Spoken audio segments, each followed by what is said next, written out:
Hello, everyone. Thank you for joining us today for Cybersecurity Standards in Focus with myself and M Tradecraft. So it's Culture Strategic Services and M Tradecraft. Of course, we just have to do this little disclaimer because we're going to make some speculations here. So just want you to know that everything we're doing today is for training purposes. We're not making any views of the regulatory bodies, any federal or our firms or any associations, because everything that we're going to talk about is probably subject to change. We're of course trying to give you true and accurate information. However, that could change without notice. And we're not providing any legal advice for you as well. I am Lisa Marsden, if you don't know me already. I am the president and founder of Culture Strategic Services, which provides compliance and project management services and customized compliance training. I was once a partner and member of the C-suite at financial advisory firms in Florida. I do have a degree in computer programming, but they're so old, nobody even writes in codes in those anymore. But it gives me an understanding of the industry a little bit too. I'm also an investment advisor, certified compliance professional, and a CFA Investment Foundation certificate holder. I am serving currently on the board of directors for the CFA in advocacy, and I was a former president of the FPA of South Florida as well. And I'm an active member of the National Society of Compliance Professionals. Brian, why don't you go ahead and introduce yourself? Thanks, Lisa. I'm not So we're excited to very talk lucky with to you today. have him here and on video too. So thank you very much.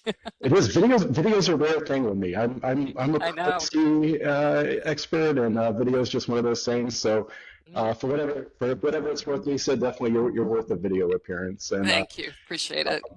yeah, excited to be chatting with you. My background, currently I've been doing M Tradecraft now for 15 years. I've worked with a little over 250 SEC registered firms with some private military and private intelligence contractors as well. 95% of my work is revolved around SEC cybersecurity, doing the technicals and the compliance documentation around that, and then also a little bit of corporate intelligence work. Before I was doing M Tradecraft, I came from the RIA and hedge fund industry, working as CCOs, COOs in three different funds, and then also as a CS Analytics Associate at Bridgewater Associates up in Westport. So, it was definitely on the operations side of the industry before coming over to the consulting side of it. And today I'll just talk a little bit about, what we do in terms of SEC cybersecurity compliance, and we'll dovetail that into the regulations that we're going to talk about. It's great. It's great experience, and having that CCO title, you know what compliance folks are up against as well For sure. and both sides of it. So we're going to just go over the agenda. So we're going to have a discussion on some current rules. Now, these are rules very focused on your cybersecurity, data protections, client information, things like that. So we'll talk about those.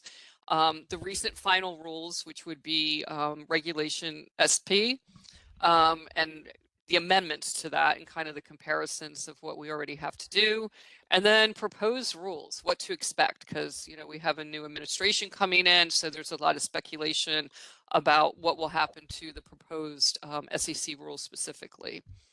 So let's talk first about Reg SID, which is the identity theft red flags rules. So this was effective way back in 2013. And it basically is there to protect, client assets, right? We want to prevent, detect, and mitigate any identity theft of client accounts. So you needed to develop and implement your identity theft prevention programs and respond to any red flags, understand what those red flags are. If there's a hack, if there's something that happens that, client data gets put out on a server somewhere that it's not supposed to, or out in the cloud, that would be an issue that you need to protect that data. And detection of daily operations of any suspicious account activities that might be happening. And to address those and review and update this plan on a regular basis. So it's pretty basic. It doesn't really have a lot of real detail in what you have to do, other than you have to really have this, and you have to be trying to detect if there's any problems with your systems, that are, sending that there's a liability that there could be money going out of the door. So if you look at some of your custodial paperwork as an advisor, you'll even see on there that you are confirming that you spoke to the client, that this money transfer came directly from the client. You're not going and just taking this from an email. So if the reason, a lot of your policies and procedures will probably say that you have to pick up the phone and talk to the client, is because it was derived from this rule that's been in place since 2013. Then you also have fiduciary duty, right? Kind of everything can come under fiduciary duty, that you have to act in the best interest of your client. And if you're not putting protections in to act in the best interest of your client and protect their assets, then you could potentially be failing under the fiduciary duty standards. And that would also be confidentiality. So you can't share who your clients are with everybody. You can't send a client list out to a vendor that is marketing for you or doing anything like that, unless this is something that you've also put into your privacy statement to let the clients know who you're sharing their data with as well. And that you just always need to have timely responses to any inquiries that might occur, that the client says, what are you doing with my data? Who's getting access to it? I don't know that many retail clients do that, but it does come up from time to time. Usually if they're retail clients that might happen to be in cybersecurity, Brian, I think maybe you probably had those questions to your financial advisor, right? Yes, for sure. Set Um, a few of those meetings. Exactly. So so the SEC did adopt an interpretation of these fiduciary duties in 2019. So it's kind of interesting to go back and look at that and what they're expecting people to be able to do. And then of course we have the existing. So before we get into the amendments, we have the existing Regulation SP, which is for privacy issues and for client and sensitive data. And this is where you have to have a written policy to safeguard client records. So how and data and information about the firm. So how are you doing that? You need to have a procedure in place, and that you need to have safeguards that are designed to protect against anticipated threats or hazards to the security or integrity of the data. So this is where you have your IT people, you may have an outsourced managed services, you may have somebody internally, you may do cybersecurity testing or some kind of vulnerability testing in some manner. Because you want to show how you're protecting it and then how you're preventing any loss of this data as well. And then training your employees, also having vendor oversight. Vendor oversight comes under this existing Regulation SP as well, where you need to access and monitor third-party vendors' ability to protect sensitive data. And this is interesting because advisors use a lot of very big firms. You have to do a due diligence on them. You have to ask them these questions. And I know at the beginning of this, it was really kind of difficult. We were sending questionnaires out. Nobody was answering them. Eventually, a lot of these firms, because they know they were working with financial advisors and because they think just in general, people want to understand that there's some level of protection, that they have SOC reports or they have other, reports on their website, or they'll have privacy reports that they'll give to you.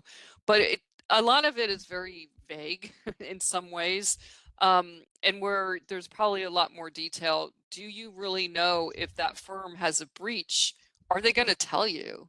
Like there's more rules and regulations coming up, and then there's state rules where they're required to, but there's been a number of breaches. Redtail was one of them years ago, where it was almost 2 years before they even said anything about it. And then the advisors didn't understand that they should have told their clients about it, the ones that were affected specifically. And I do believe there was a case against an advisor for that as well, for not reporting that to the clients. So Reg SP, as it is right now, also you have to have an incident response plan. And that incident response plan is, with the SEC, they weren't very detailed in that. I don't think, specifically as to what you had to do. So a lot of firms just, hey, we have an executive committee. We're going to meet with our IT person and we're going to make a decision about how to respond to that incident when it happens. Because we don't know what that incident is yet. So there's not a lot in there right now. But in the amendment, which is it's final, so this is a final rule, and it was adopted May 16th of 2024. It's effective as of August of 2024. However, it's going to be a pretty big lift, I think, for a lot of firms. So you have comply by dates that they broke up a little bit. So this is one area that I think the SEC has heard from the industry and said smaller firms really need more time. They need more resources. They need to be treated a little bit differently. But I don't think there's any part of the rule that is different for them than it would be for advisors that are over $1 billion in assets under management. But other than the dates you have to comply, so which we have here, if you're over $1 billion, it's going to be December 3rd of 2025. If you're under $1 billion in AUM, it'll be June 3rd of 2026. So you'll have a little bit more time, and hopefully you'll learn something from the bigger firms that have to comply. And I'm thinking there might be some sweep exams that happen that we'll learn from those as well. So the bigger firms are going to be, you know, the fall guys, I suppose, and what's going to happen with the rule and the interpretation of the rule. So some key areas are this incident response program. It's going to require firms to establish procedures for detecting, responding to, and recovering from. So it's going into a little bit more detail that you're going to have to document ahead of time as to how you're going to detect any potential hacks or anything that's coming into your system or for somebody to steal the data. You're going to have a customer notification program. So you have to have that written out ahead of time. This is not when an incident happens. This is prior to the incident. What's that? Who's going to contact the clients? Is it part of your cybersecurity insurance that they help you with this? Some programs do that. Who you're going to notify, your compliance, legal, and understanding that you only have to provide this information to the clients that were affected by the breach. So you might not want to just go and say, oh, we're just going to send it out to all our clients. You might want to just keep this contained to the clients that you did have the breach on as well. And then this one is going to be interesting because you and I kind of come under this category, and I'm sure that you and I will comply as much as possible. But in reality, how are you going to get all the vendors to state in their service agreements that they're going to provide you notification of a breach within 72 hours? And I'm sure you've worked with a lot of breaches, Brian, where can you figure out what even happened and who's affected in 72 hours? In most cases, or not the side of a three-letter agency. You know, on the private sector, 72 hours. I mean, you know, first off, attribution is extremely difficult. You know, when you hear on the news that China hacked this and China hacked that, attribution's easy there because China and North Korea, they don't care about operational security or what we call OPSEC. They use the same tradecraft, the same servers over and over, and that's why those hacks are attributable. When we're looking at criminal organizations, when we're looking even at some advanced persistence threats or nation-state actors, there's just no way you could find attribution, figure out what has happened within 72 hours. And the one thing I always bring up too is I also wish there was some kind of law enforcement exemption on this. You know, if we did have money go missing and we contacted the FBI, we should be allowed to keep it private while the investigation is underway. So yeah, 72 hours is, I mean, to sum it up, it's a tight deadline to do really anything in terms of cyber. Yeah, and you're pretty much, you know, the vendors would be going out to you and saying, okay, there's this breach. We don't really know what's happening. We don't know who's infected. But then what's the obligation for the advisor? You now notified of this breach. Right. You're going to need that customer notification. And you have to determine who's notifying the client, because your client may not actually be a client of that service provider because you're doing research or portfolio management. So they're not the relationship you are. So you would have to be reporting that.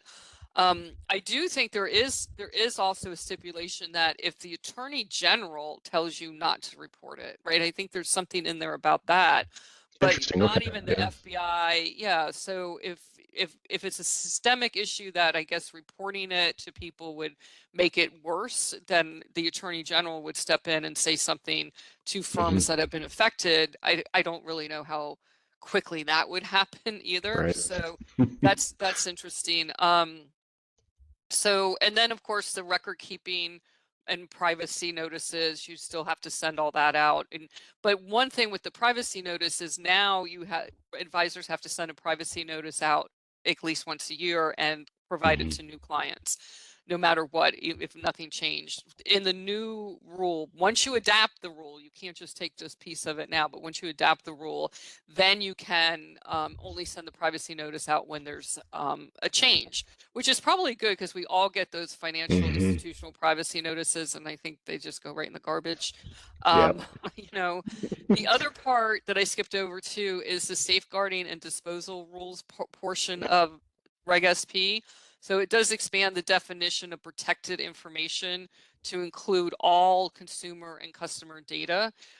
They kind of break it down as to what that is in the rule, but the disposals part of it is going to be interesting because you need to have a policy in place on how you're going to dispose and when you are, because for most firms, they need to keep all the information for that 5-year period from the end of the, the fiscal year end of the last transaction that occurred.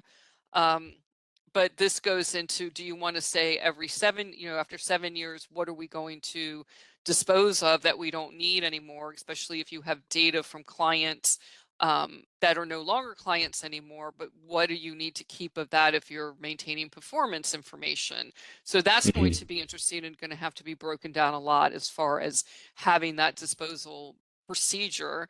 Also, the procedure of disposing of your laptops, your servers, or anything else that you might have that could have client data on it, and how you're going to do that. I know there's, we talked about this, there's a lot of firms out there that will do that for you, but you really have to look at, what are their security. So that's another level of due diligence that you have to do, right? Yep. Absolutely. So I don't know if you have anything else you want to add on the amendments to Reg SP on this. I know we have a few other areas to look at as far as the comparison to what we have now and the current or the new rules as well, or the new amended rule on this.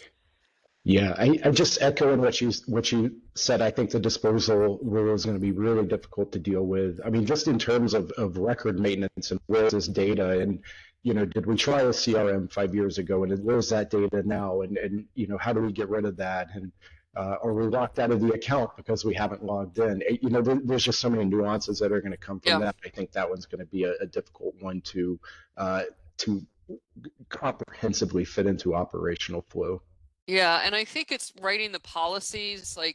I can write, I mean, you were CCO once, we can write policies, but how are we going to actually implement them? Right, So it's really exactly. going through that, and I think this is going to where the firm and the IT people or the tech people or the CISO, whoever is going to really be charged with this, is really going to have to keep looking back at the policies and procedures and see, are we following them? Do we need to edit them? And that really makes it a living, breathing document, which it is, your policies and procedures are, but you're really going to have to focus on that. I think the other, with the service provider as well, is having in your contracts that those service providers are going to provide that 72-hour breach by providers. So, and contractually putting it in there. And I think that's going to be hard for some of these big firms like Microsoft, some of even the big portfolio management firms. Are they really going to do that? Are they, I know that they want to be, focused on financial advisors, but not every tech service that financial advisors are using are only using, or their clients are only financial advisors. So how is it going to get across to them? And this is really, I think that this has been one of the areas where some critics of this have said this is an SEC overreach, where they're trying to manage the third-party service providers that are not in their purview, right? They're compliance folks, IT people, cybersecurity, these people, some of the CRM systems out there, that's not them, but they're trying to control it through the registered investment advisor. So that's going to be interesting how we really get to implement that, and what does that mean? Where firms are then going to have to not use that service provider? And then what does that mean for their client? Is that still acting in the best interest of the client to just not be able to comply with the complete rule? So we'll have, I mean, everything obviously, I hate to say this, the facts and circumstances, case by case basis on that. But Yes. I don't know if you have anything else to add to that as well. No, exactly. I think it's just it's going to be interesting to see how a lot of this turns out, and how it's fit into the operations. Yeah, yeah, it's really going to be a heavy lift on this one. So firms should It start is. getting ready. I know, listening to this training session, and I've actually done other ones about Reg SP specifically, and the final rules. So it's going to be very important for firms to really pay attention to that and start breaking it down. So why don't you go ahead and talk to the proposed cybersecurity risk management rules and amendments. So what's going to happen with this? What's your thought? Yeah, and honestly, Lisa, I've learned a lot from you on what I think is going to happen here, and I'll dovetail this around too. I'm an operations and IT guy, so I really want to focus more on the operations around 20649 or whatever cyber rule we end up having, because it dovetails into SP and SID. Beautifully, because all the things that we have to be doing, they're all tied in, and that sort of thing. And what you see on the screen here is just kind of a quick two-pager that the SEC put out that kind of covers an overview of the regulation. I think, and Lisa, one of the things that, kind of talking with you about is, I think the expectation is that the Trump administration will just wipe away, this pending regulation. Proposals, yeah. Right. And, if we look at the Republican voices in Congress, because there was also a cyber regulation that came out on the public company side of the SEC as well that had some congressional pushback, and the Republican pushback. That one's final. That one actually went final. That was final. Yeah, that one was final. That one's in place. But you're right, it's a pushback, yes. And the pushback was basically not that the regulation shouldn't be there, just that it shouldn't be under the SEC's control. It should be under the control of CISA, which is an agency started by Trump. So if Trump takes this over to CISA, I think that's okay. I don't think really a whole lot changes. Lisa, on the next slide, I have just kind of a quick summary, and I think the two things that I would really like to see change. Actually, sorry, before I get into that, let me jump to this slide. Whether we change to CISA, whether 20649 keeps going, for my clients, I tell them it really doesn't matter. There's really two aspects of 20649 that I'll cover on the next slide that I think need to go away. But other than that, everything else that it stipulates is stuff that we already have to be doing. We already have to be doing these operations for regulation SID and SP. And, pretty much, I don't know how you could say you're following the fiduciary standard if you're not already doing these things to protect your client data. So, whether 20649 comes to fruition, whether it's turned over to CISA, really whatever cyber regulation we get, it really doesn't matter because it's all been there in the first place. I've always said that I felt like a lot of what the SEC put out publicly was a little nebulous about what to do in terms of cybersecurity in years past, when we would just get, kind of examination summaries and saying, hey, here are the best practices we saw. So a long time ago, I started compiling a document that I called Securing Compliance. And if anyone would like to see it, please reach out. I'm happy to send you a copy. But it's basically just taking all of the information request lists that I would get from clients or find on the internet or anyone who would share them, and just copy and pasting the cyber and IT related requests that firms were getting and putting it into one document so that, as a CCO or as a CEO, anyone can read through this document and basically go, okay, if we have an examination, can we produce this documentation? So most of this is stuff that we already know the SEC has been asking for, whether we put it in a regulation or not, we have to be doing it. So yeah, that's very interesting Yeah, because a lot of that, you're right that they're actually asking all these questions in the exam process, or even in a cybersecurity sweep, where they're Hmm. before they even created the rule. And I think that they did that to gather this information in order to kind of put this particular rule together. Precisely. And some Yes. of it Yep. is, we talked about this too, that some of it is, this isn't just about, I think cybersecurity, the Reg SP, all of that is not just about let's check the box for compliance. It's about protecting sensitive Hmm. information of your firm and your clients. And I think you want to do Hmm. that in order to be an advisor to stay in business, right? You don't want that their client money flying out the door, clients not feeling somewhat protected with giving you their personal information and access to their accounts and their money and all of that kind of stuff. So yeah, sorry, I just wanted Absolutely. to emphasize that too. No, it's a great emphasis. And two, like as advisors, your clients fully expect you're doing this. Like in their minds, you have Fort Knox, you have 20 IT guys who work 24/7 shifts to do Right. nothing but monitor your security. Yep. So, we definitely want to keep up with client expectations somewhat. Hmm. Um, the one thing about 20649, it has some stipulations on the cybersecurity policies and procedures manual, and I'll cover that in more detail. And Lisa used a word that I love, the living document. And I want to talk Hmm. about that document in that way. How can we produce a document that can be followed, can be understood, and can be easily updated, as we go through our cyber program. Hmm. The next two bullet points here are really the two parts of 20649 or any regulation that comes.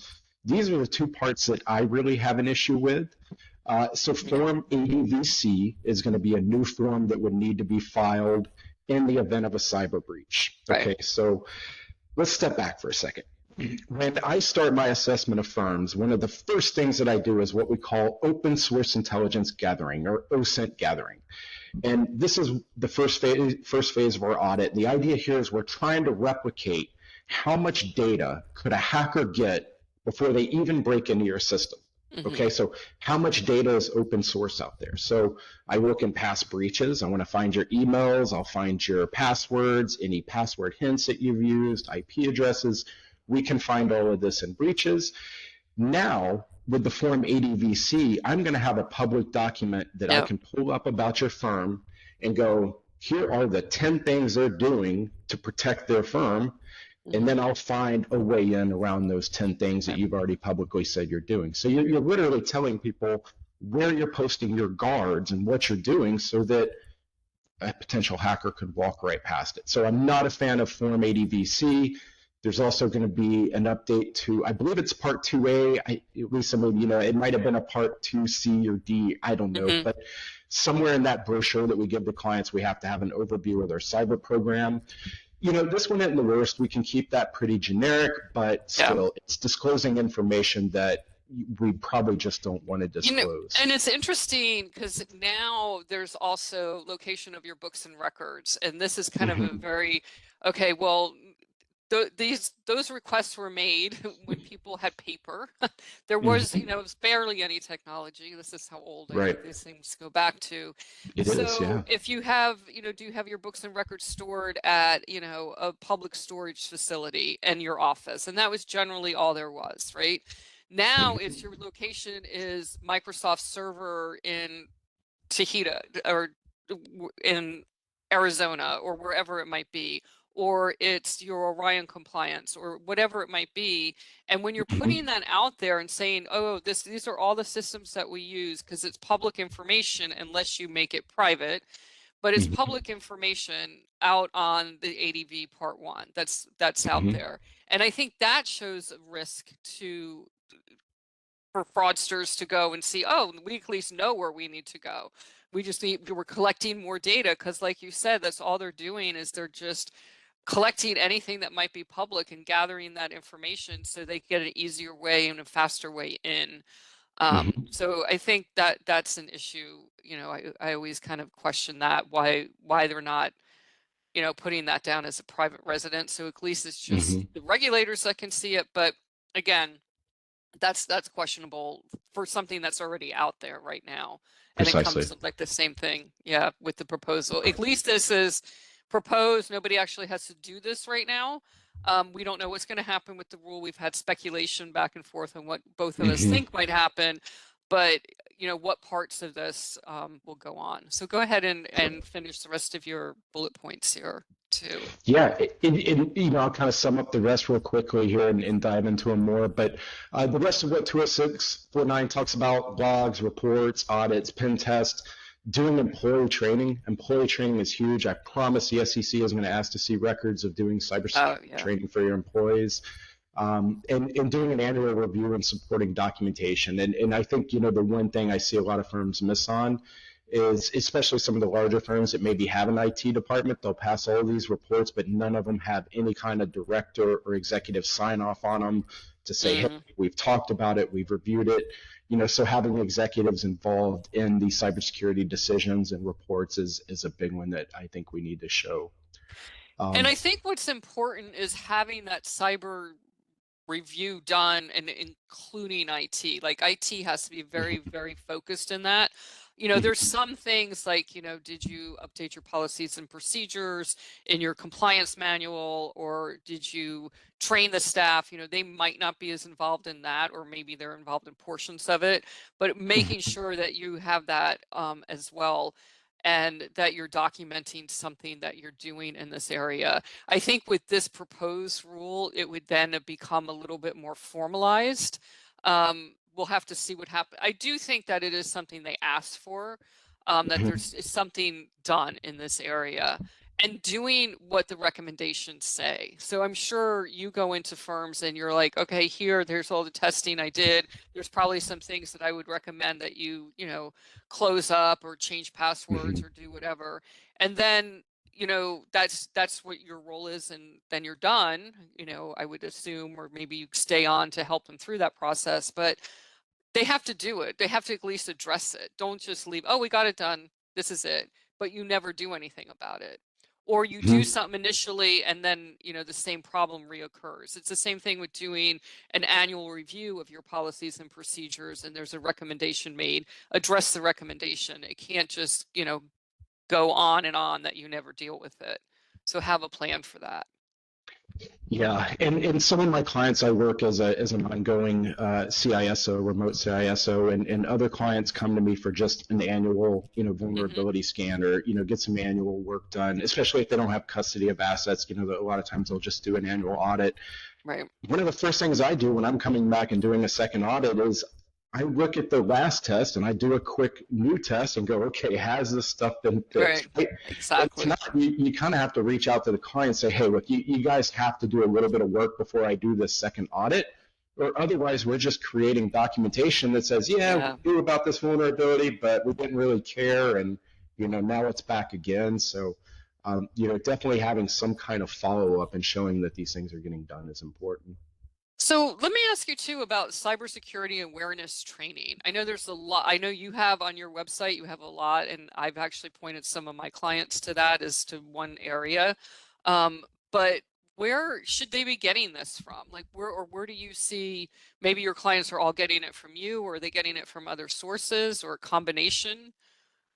So I try to provide some information on two different fronts. I have a YouTube channel, and if you go on the YouTube channel, it's just going to be a bunch of talks about how to do the nitty gritty of cybersecurity, right? Like this is how to build network maps. This is how you do vulnerability scans. And then the other side of that is a program I call Fieldcraft.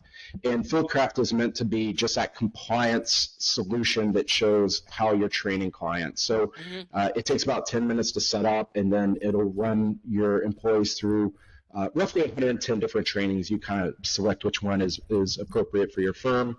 And then it produces that compliance report in a PDF just to show where we're doing that ongoing training. So again, just kind of two-pronged for me. I want to have some videos out there for CCOs who are, they have no clue what to do, or, someone's in a firm, this is what you need to be doing. And then also just getting the general, don't click on a phishing email. This is how we detect malware, that sort of thing, having that training. So, do you find, so talking about those phishing emails, so do you find that there's one particular, area or job title that actually violates that the most? I mean, That's a I great think I question. might know. I just from my experience, but I just was wondering if there's, who is in the firm that's the weakest link generally. Well, you just started my nerd mind running now because I have a little over 1,000 people doing the training, but I've never really pulled the reports and said, okay, by title as an aggregate, what does that look like? That's actually, yeah, that would be a really interesting question. For me, I'll jump off a little bit because, there's phishing training. And for the vast majority of people, phishing training is going to cover what I call the Nigerian prince threat, right? We've all got the emails. My uncle died in Nigeria, Yeah, or Spain, and he's got $40 million, and I'll give you 20. Like, we've all yeah, seen that, right? And phishing training helps for that. It teaches you not to click on it and, that sort of thing. But unfortunately, the real world is just not that clean and not that easy. And so, no. the people I think are at most risk are the people who can be identified as having public access to funds. And I'll give you an Hmm. example. Um, I had a client, they came on because they had a breach. Ultimately, it ticked down to the advisor's secretary had access to cashiering in the custodian platform. She had posted on LinkedIn, or excuse me, not LinkedIn, on Facebook that her husband was going on a work trip. He Hmm. was staying at the Marriott in Fort Lauderdale. It was beautiful. She's going to miss him. She loves him. She wishes she was there. Pretty innocent post. Well, the next day she gets an email that basically says, "Hey, Sarah, here is a picture of your husband walking into his hotel room with a blonde. Do you know this lady?" Those are Wow. what real world phishing attacks look like. Hmm. Okay, Yeah, they've identified someone and they want to get in, and they are going to put you in a place where your phishing training has no relevance. true. They're going to do the research, and this is what we call a spear phishing attack. Hmm. They're not sending it out to thousands of people, Yeah, sending it to Sarah. And there's no the photo, but if she targeted. clicks on it, you're right. It's a targeted thing. So that's the phishing that I like to talk about with my clients. It's like it's great. Let's go through the training. Let's talk about how to identify emails and look at that. But we also have to talk about the psychological aspect of it. That it is going to be brutal. It can they're going to be a lot of times the real world phishing attempts are going to be sexual in nature. They're going to involve Hmm. family members. It's going to be stuff that you can't click on. So that's, it's the people who get spearphished. That's where I see the biggest attacks, right? The people who click on Nigerian prince emails, that's okay. We can come in, do some quick forensics, clean it up. Chances are nothing happened. Hmm. It's the spear phishing attacks that I really worry about. As long as they've told you that they've done it, right? So at some point they Precisely. go, "Oops, I Precisely. did this." Yeah, So precisely. my experience is generally it's the higher up the chain. Hmm. There might be targets directly to like director of operations or trading that can actually move Hmm. money or do something, but it's the CEOs that are just okay, Precisely. yeah, yeah, yeah, I'm gonna do what I want, right? And it just click through things very, nonchalantly, and then they Hmm. get the pop-up training. This is where I think it's come up where that pop-up training comes up as well, how they've gotten in trouble with that. Yep. But Yeah. those are interesting. And I think what you're talking about too, and one of the things that and you probably do this in your training is, be careful what you're posting on social media. Like, don't post things that are happening in real time, at least. And when you especially parents that are posting their kids' first day of school in front of the Hmm. school, this is where your kid goes. I think you got to be very careful with those things and keep them under. Don't post this stuff on social media. Don't say where you're going to go to Aruba or you're in Aruba. Maybe if you want to do it, just do it when you get home. I had a great time in Afterwards. Aruba. I'm already there. I was already, you can't come around Hmm. my house. I'm already back. So Precisely. it's those kind of things that I get, when people do that. It's interesting because you're the same thing. You're just putting out data for the fraudsters and the bad actors to collect on you.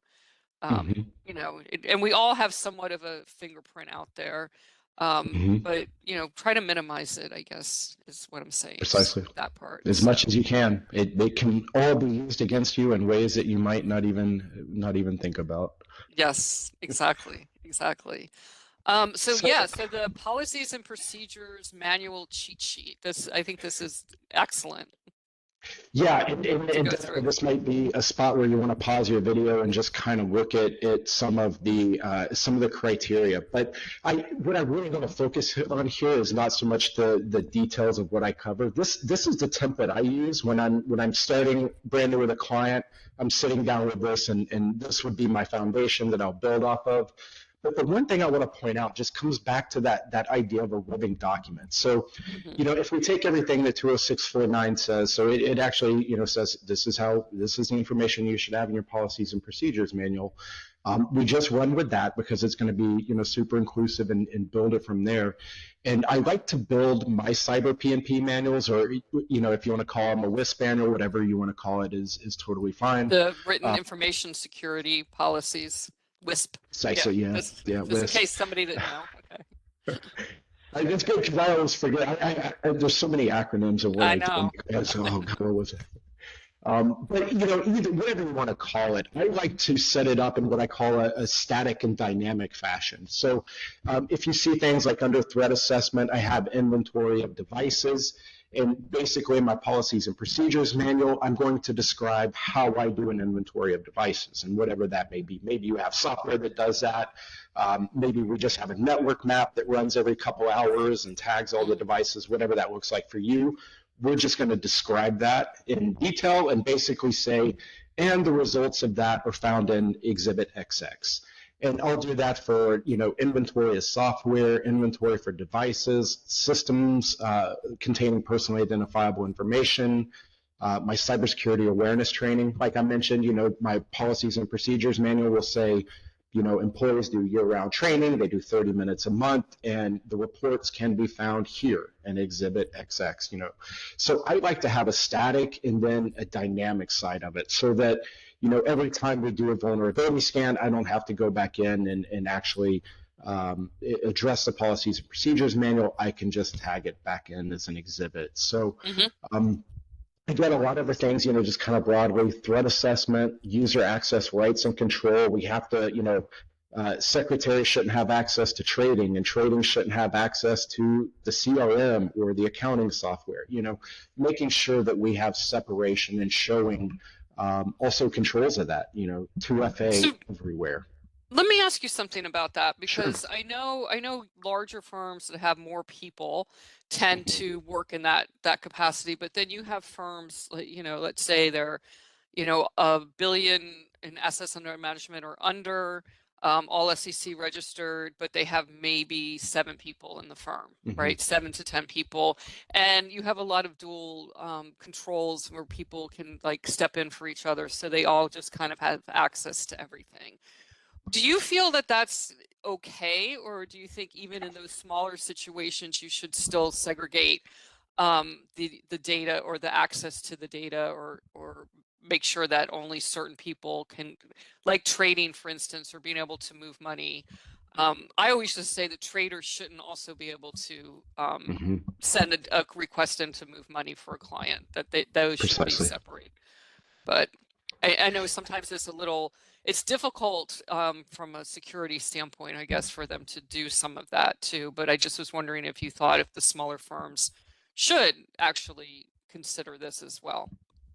I think so, as much as possible. And for my smaller guys, if you have 100 people on board, you're going to need some kind of, Yeah. industrial solution to manage this, whether it's through Azure, AWS, whatever, they Hmm. all have their ups and downs. But for the smaller firms who, maybe they just have an Office 365 deployment, and then, Hmm. they have their trading, their financial planning, they have this other software.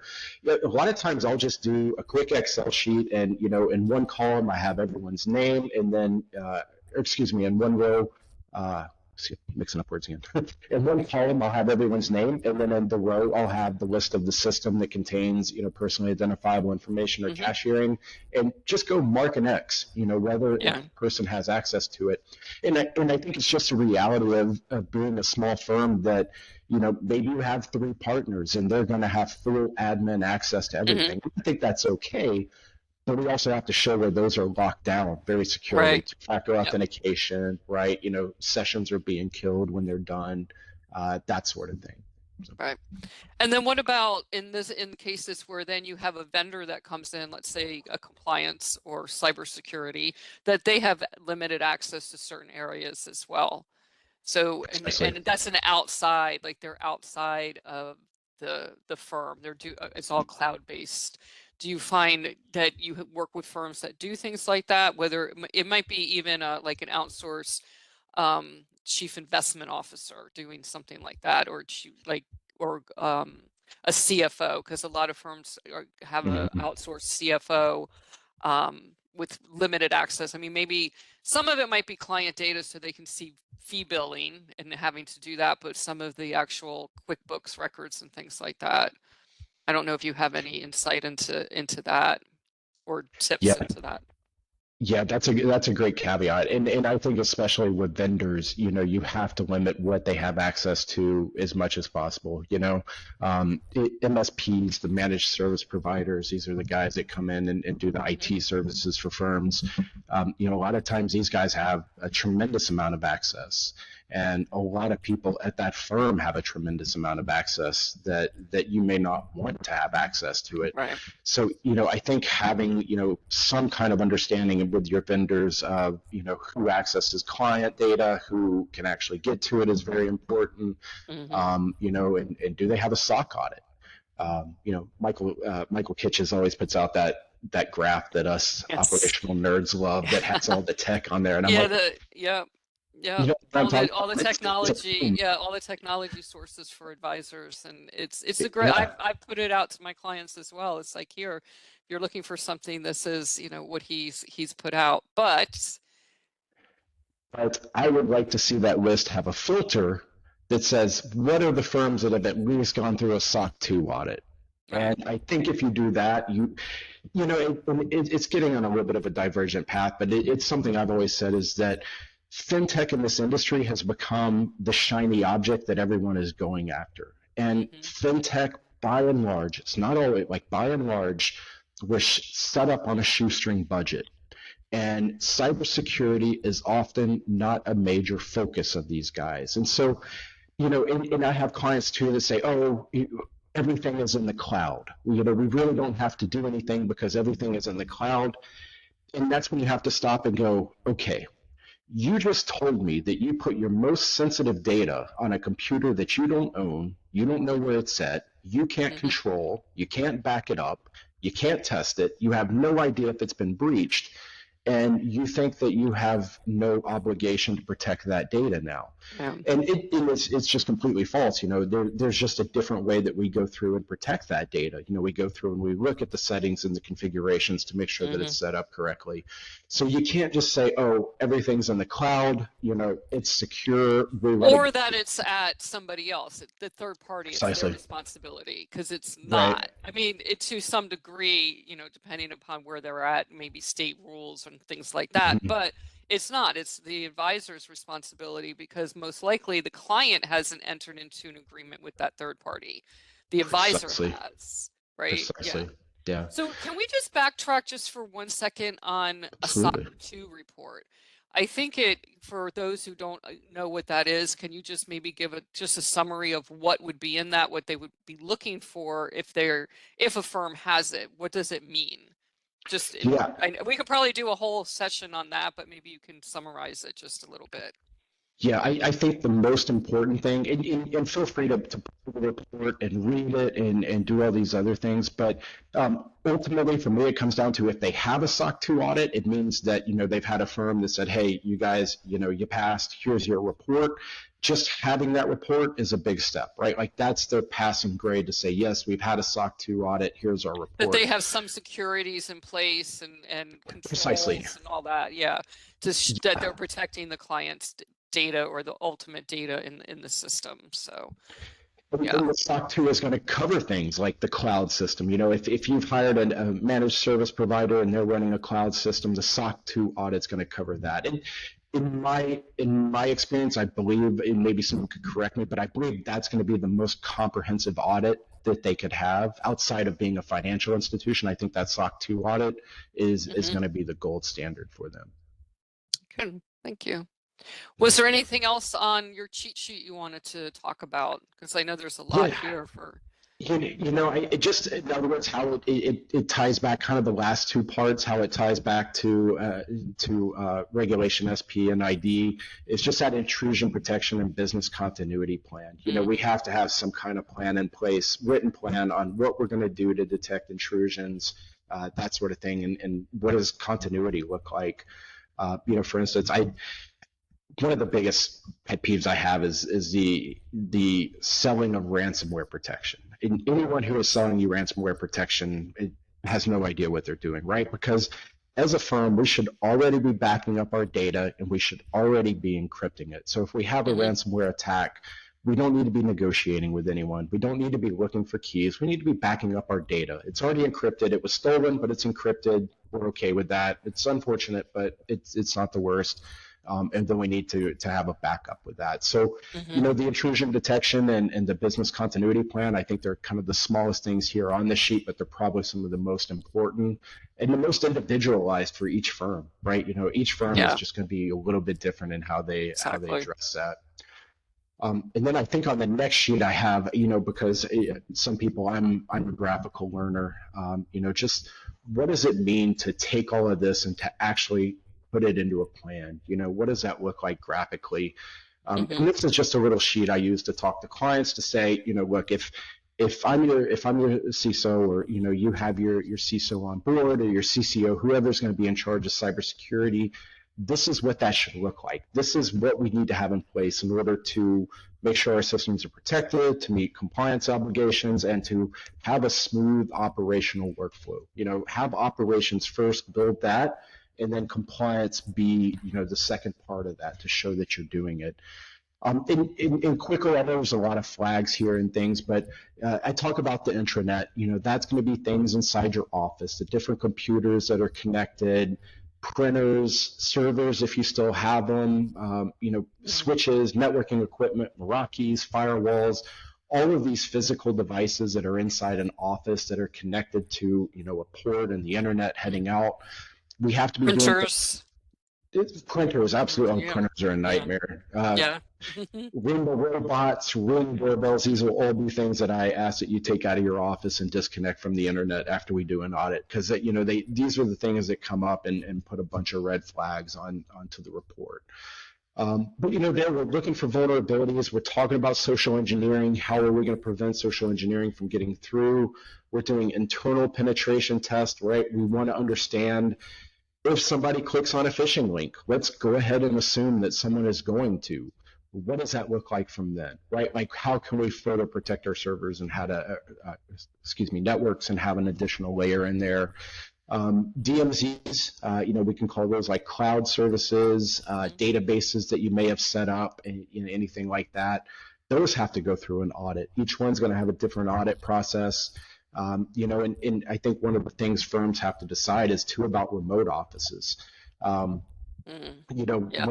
we have an employee who works from home in a remote office, we have to have a conversation of how are we going to protect that? Are we going to scan it? And oftentimes it comes down to saying, you know what, like, we're just going to get this employee their own hotspot where they do nothing from work, because, protecting that home office introduces a lot of complexity. But yeah, that's interesting. Let me stop you, because I've been saying this for a while, especially since everybody went to work at home during 2020. Is I have a younger son. He was a gamer, and I was like, no way, we're splitting. Like, I'm gonna have a separate firewall, everything. Got my IT guy, I have a separate firewall. Not the one that comes with the cable company, So I think that some of those things, if you're piggybacking on your own internet that you have in your house and using that firewall that your entire family is using, especially gamers, and I don't mean to pick on gamers, but I think that there's a liability there, right? So, and I tell my clients, I said, yeah, but getting your own firewall is pretty expensive, but you're saying the hotspot, which is probably a cheaper alternative. But I think if it is somebody that's working remotely on a regular basis, you got to kind of have to weigh that out, and maybe the firewall might just be faster for the internet. Also hardwiring, instead of using Hmm. Wi-Fi at all. These are things that you got to go on a case-by-case basis with each of your employees. I know there were some cases where, my clients were telling me, well, we have a young person and they have three roommates and they're all from working at home at the dining room table. And I was like, okay, well, he can't talk to clients. How is he going to talk to clients privately? We really have to work a lot of this stuff out because you can't have that conversation with other people. They're not access people. Not even your spouse is as an access person unless they happen to work for the firm. But Hmm. there's a lot that goes on, I think, in structurally, like you're talking about, but also the dynamics of what people are actually doing. And then I Yeah. got a lot of, oh, well, everything's going through the VPN, so it doesn't matter. I'm like, I guarantee you they're not going to go to Schwab on the VPN. They're not going to go into the VPN and then go out on the internet to Schwab. They're going to go, this is when they were using, servers and stuff, but they're going to go directly from their home internet into Schwab or their hotel public Wi-Fi. That's one that I'm always, no, please don't use this. Hmm. Am I being paranoid? Can they use it? I mean, is there an Yes. alternative here? Yeah. So, And so you've actually really kind of dove in headfirst to some tradecraft there. So let's say I want to steal money from Schwab. Okay, that's my ultimate goal. I'm not picking on Schwab in any way, just throwing a name out there. I have two options. mhm, I can go and I can try to manipulate Schwab servers directly. Chances are I'm going to be up against a headwind of mhm, IT people that are smarter, more dedicated than I am, mhm, definitely outnumbered, and that's going to be mhm, hard to do. My other option is to find an advisor who has a trading platform on his computer. Maybe he's mhm, got Thinkorswim or Schwab's Portfolio Center, mhm, something of that nature. And he has set that up, and he's on a VPN, and he's directly to the custodian, and he thinks everything is good, right? If I'm a hacker, what I'm going to look for is like a remote desktop connection or a way to get a remote shell on that computer to take control of it. Because if I can take control of the remote desktop connection, guess what else I can take control mhm, of? I can take control of that trading platform, mhm, even though it's on a VPN. So now I can go in, and while it's, you can't often cashier directly to a third party from trading platforms, there is a method that we see where people steal money in a way that's almost kind of perfect, right? So let's say I wanted to make $200,000 very quickly and I wanted to money launder it in the same way and make sure that it didn't account. I would open a foreign brokerage account.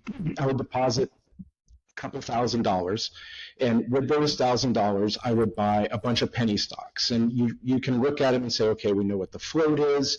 We know how much mhm, is trading on this. It's very low. So if we have buyers come in, the price is going to artificially jump up quickly, right?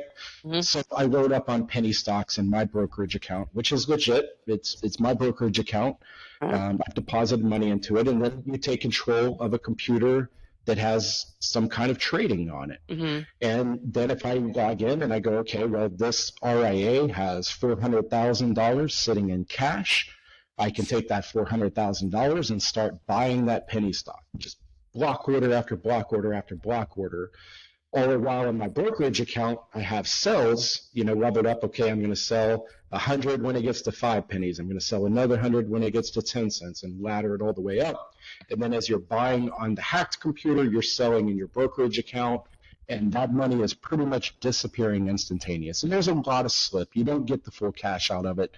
But those are the attacks that I really worry about where money goes missing, where someone, even though they've done something correctly, maybe they just left remote desktop connection open yeah, accidentally on their Windows machine. And then, they're at home and they're working through the VPN, but at the same time, their kid is running a gaming server. And I mhm, nailed it on the head. Gamers and hackers are a close association. yes, And we've seen attacks that have come mhm, from, teenagers that have picked up off gaming servers, something mhm, that someone said, that sort of thing. So, yeah, oftentimes, like, you can sit around and think and go, okay, well, here's the different vectors that they're going to come in. I stopped this, that, and the other thing. But what I'm most worried about is the vectors that we just didn't think about. What did we, out of the Mm, million ways that we could be hacked, what did we miss? What did we not think about? And so these are all questions that we yeah. just have to have with the client, and say, for me, I don't sell any IT or software or anything like that. So my conversation with my clients is always like, look, what are we really trying to do here? Let's figure out the most efficient way to do that, the most cost-effective way, to make Mhm. sure that we're going to be secure from at least 95% of the threats out there. Right. Right. Because you're right. If somebody really wants to get in, they're really trying, they just got to keep looking for the hole and looking for the Precisely. way in and keep going. But I think most of them are probably just what's easy. Just like if, Mhm. people that steal out of cars in a parking lot, Right. in like an apartment Yep. building, they're just going to keep going, which door's open.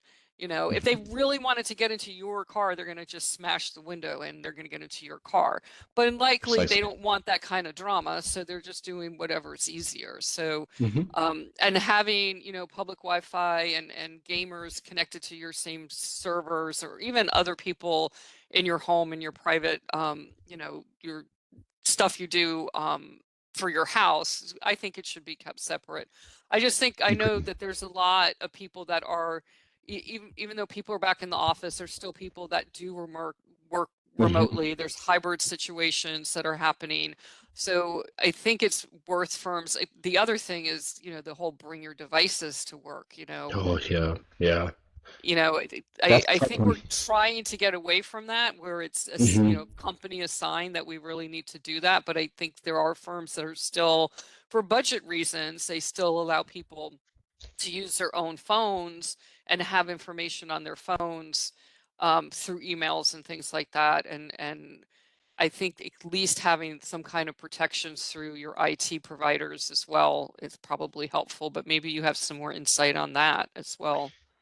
Yeah. Putting on devices is tough. For one, employees do really weird things with their phones, and Hmm. that can come back to bite you a lot of times. Especially if we don't have some kind of mobile device management software in place that can track these kind of things. But I always go to this kind of side story just to make a point. My daughter plays hockey, and two of the other dads on the team are high-level cybersecurity executives for Fortune 100 companies. These individuals are in charge of pretty much the Hmm. entire cyber plan for these companies. And these guys carry two cell phones. Okay, Yeah. they work for companies that essentially have unlimited talent and an unlimited budget, and they still boil down to I need two cell phones. That is Yeah. the easiest way.